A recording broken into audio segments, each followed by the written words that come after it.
talk to you a bit about transporting things on bicycles, especially when you're touring. Get a little bit more of the camera here.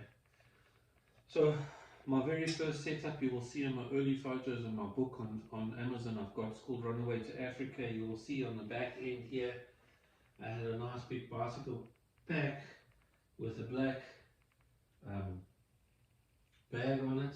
I paid a lot of money for it, but you know, only lasted 2 tours. Seams started falling out. Not every company's is going to be like that, but in Africa, all that vibrations and the shaking from the road, you've got to have a pretty robust system. So there are some systems out there, but I'm not going to name drop today. But anyway, this ended up being the frame from that first bag that I did. And so this would normally just sit there on the back end of the bicycle. You bolt it on, and there you got it. A nice solid base. And I thought to myself, well, that's pretty good. The next trip, so when I did Trans-Africa, I actually decided I'm going to manufacture my own. So here I made a triangle bag. And in here I had a little pack on the side, so you can, what's nice about making your own equipment is that you can have it what you want. So here I had an extra battery, backup battery here for my lights. And I did Velcro, and the Velcro, then I could do what I wanted there. And actually it's the wrong way around. And then this was the top section that I just strapped onto the top of the bike.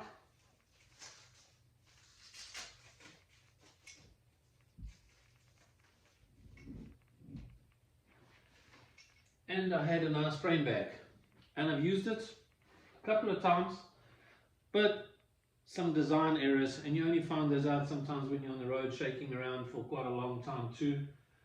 So I've actually stopped using that after about 1 or 2 things after my first Trans-Africa I did with it. And on my second Trans-Africa I decided, no, what actually happens when you got a frame bag in here and you get a silent wind blowing against your bicycle here, it throws you around, but gives you a lot of pressure. And then my second Trans-Africa, I decided, no, I'll manufacture my own. So this is actually a fully canvas one, very nice. I've used it multiple times afterwards. I made it really simple. You just velcroed it on top of the bar.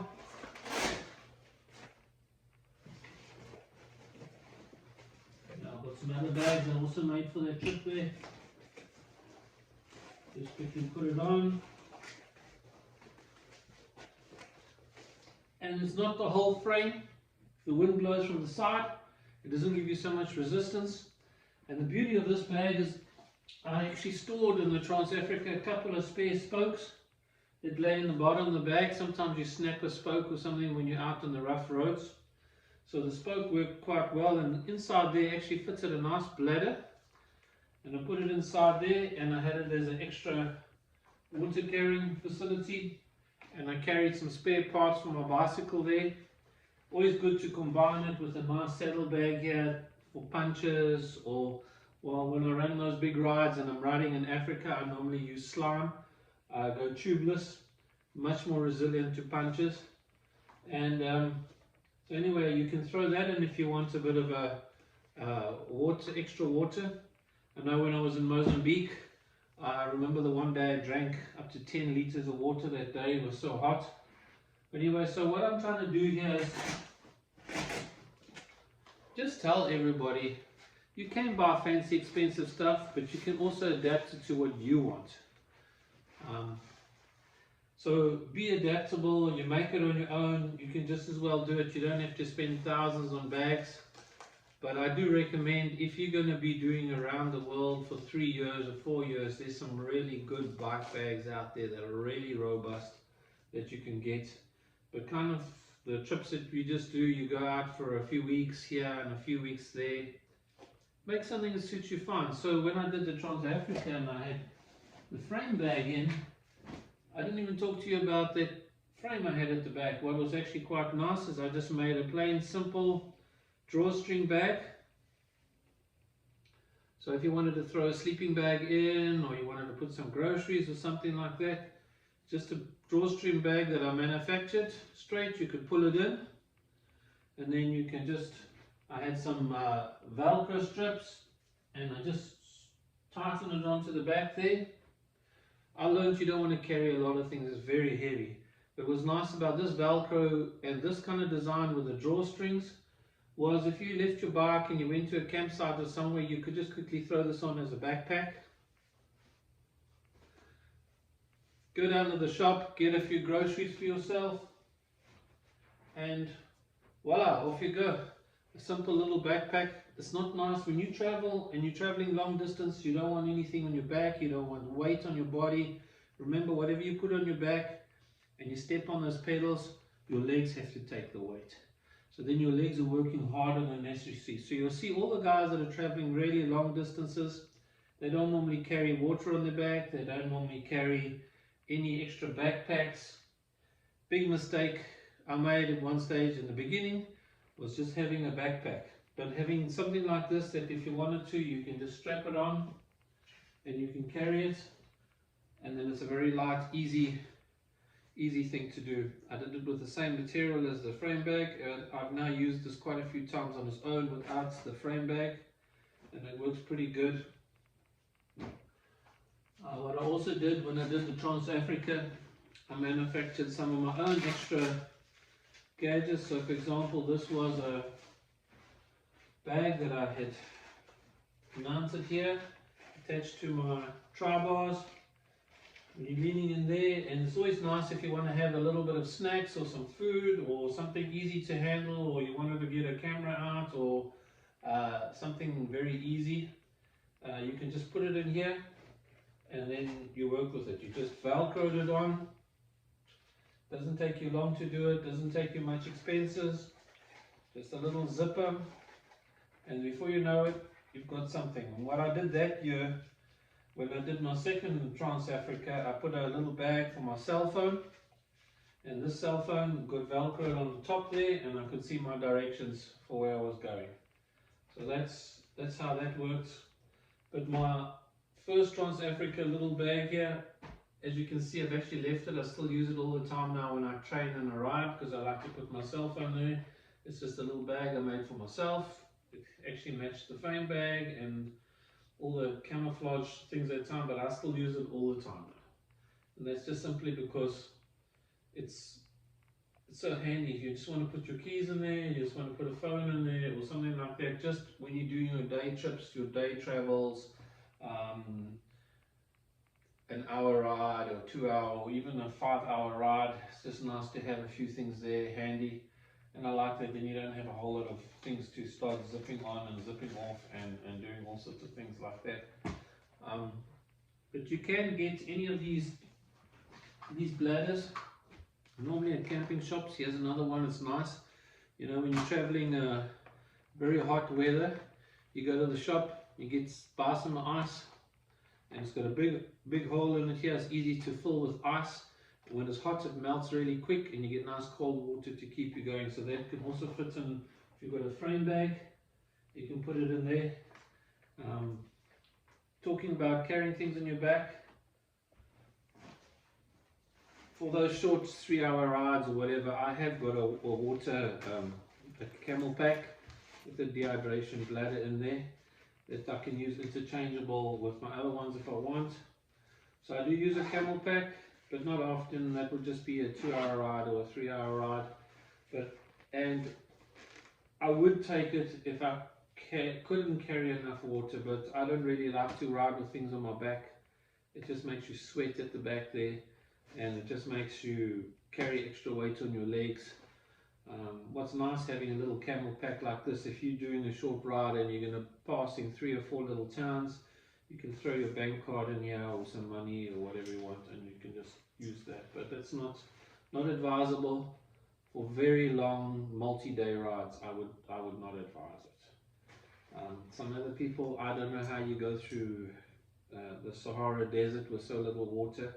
That somebody else must teach me. But I can tell you, sub-Sahara Africa, normally a bladder over here carrying some water here, having some extra water bottles down at the bottom there, and then I also carried an extra water on at the back here so that we can fill up easy.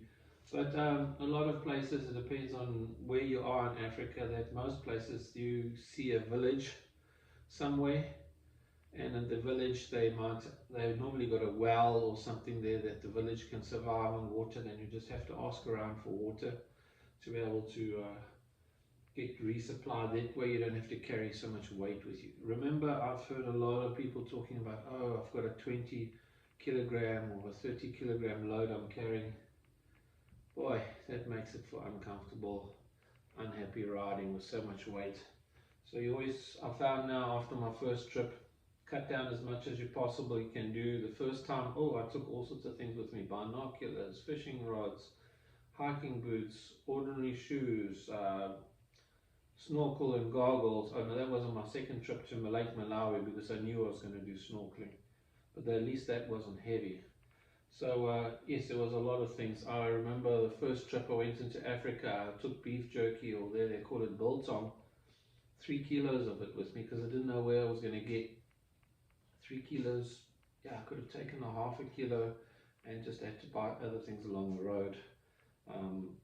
But that was extra kilograms I didn't need to carry. So I always be careful about taking too much stuff with you. If you're going to be going around the world, that's a different story. You've got summer, you've got winter, you've got all sorts of gear and weather gear that you need to take with you. But if you're doing short trips, a 3-week or 2-week or 1 week or whatever it is like that, cut down that weight to as little as possible. Then you know that you can just survive and for 3 weeks. And normally there's towns and shops along the road where you can get food and water and things like that. So don't stress out about your packs. Just remember, if you do make it yourself, you got to make sure it can take the vibrations, can take the string. You must remember too that if you're hanging things from the top here and you've got a zipper at the bottom, that means your zipper is taking the weight because you've zipped it up that way. So you must try to design your zippers and those kind of things that they're not carrying the main weight of your pack across a zip, because a zip can break, and if it breaks, you're going to need ropes and things to tie all your gear back onto your bicycle. So that was some lessons I've learnt, but just try not to get too many zippers and too many things. And that's why I actually don't use this bag anymore, because the top carrying weight was here, and across here I had a zipper all the way across here, and then it was just difficult for me. The zipper didn't break, but it was just difficult for me to try to get the things to go and to close, and it was a bit tough. So you'll see on those real robust fancy ones that you buy, they will have a zipper that may be at an angle or something like that, just to be able to cut away from all those risk factors. Inside of this one here, I actually had the bladder, a pouch to slide the bladder there, to keep the bladder up at the top of the bar. Otherwise your bladder's down at the bottom, and if you've got a bladder down here and you've got to suck the water up to your mouth over here, it's quite a suck. It's very you got to be a pump to be able to get that water from down there all the way up to your mouth at the top here. And invariably what I did when the water was in the bag down at the bottom here, then I would just let that water, use it to fill my drinking bottles up, and then you don't have to suck it from the bottom. You can just use gravity. You take the pipe, you just take the pipe from wherever it is here down, fill your water bottle, and then put it back up, because to suck it from down there up to there, you feel kind of thirsty afterwards when you're sucking so hard. So anyway, let's hope those few tips help some people.